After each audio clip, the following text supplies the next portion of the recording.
Nah, kita ralun cuaca di Banda Aceh. Hujan ketiga kita ralun. Nampak 3 ili hendak pipa di.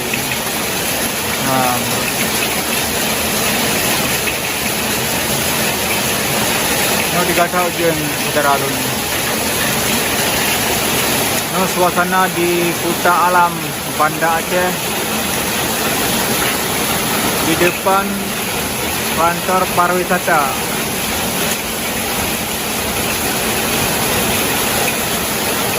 Nampak videonya ada motor, tapi asli dia handa motor.